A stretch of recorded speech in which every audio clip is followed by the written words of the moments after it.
You can tell yourself the effort part is the good part. I know it's painful. I know this doesn't feel good, but I'm focused on this. I'm going to start to access the reward. You will find the rewards, meaning the dopamine release inside of effort if you repeat this over and over again.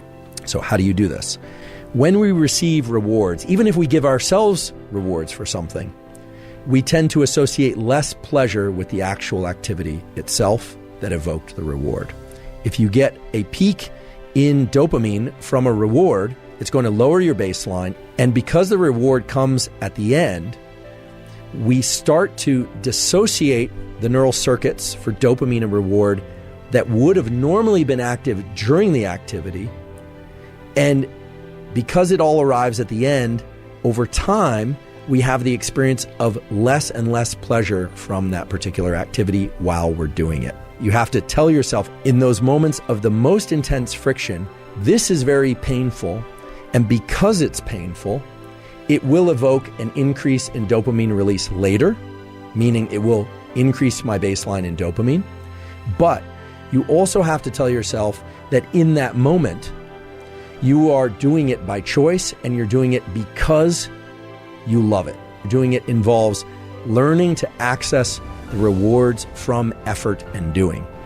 And that's hard to do because you have to tell yourself, okay, this effort is great. This effort is pleasurable, even though you might actually be in a state of physical pain from the exercise. Or I can recall this from college, just feeling like I wanted to get up from my desk, but forcing myself to study, forcing myself.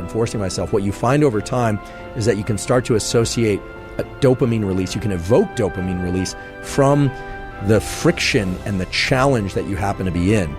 So what can serve as a tremendous amplifier on all endeavors that you engage in, especially hard endeavors, is to not start layering in other sources of dopamine in order to get to the starting line. The next time you need twice as much coffee and 3 times as much loud music and 4 times as much energy drink and the social connection just to get out the door in order to do the run or to study.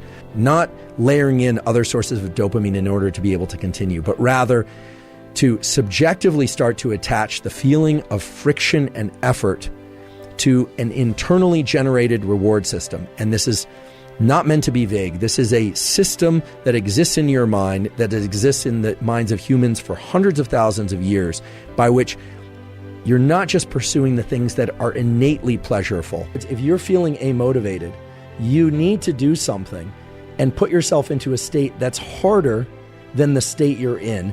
So for instance, if you're sitting around feeling amotivated or you find yourself tending to tasks that are irrelevant to the goal that you really should be focused on, you need to put your body and mind into a state of discomfort quickly.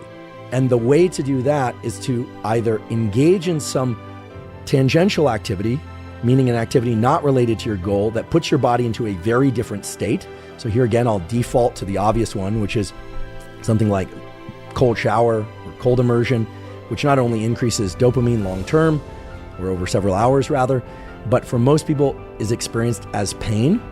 That pain causes a rebound out of that dopamine trough faster than it would occur if you had just stayed in that amotivated state and waited for it to go away, or done something like cleaning up that for whatever reason felt like it required less friction. And we can summarize that pretty easily. Learning to access the rewards from effort and doing. Not start layering in other sources of dopamine in order to get to the starting line. If you're feeling amotivated, you need to put yourself into a state that's harder than the state you're in. Learn to spike your dopamine from effort itself.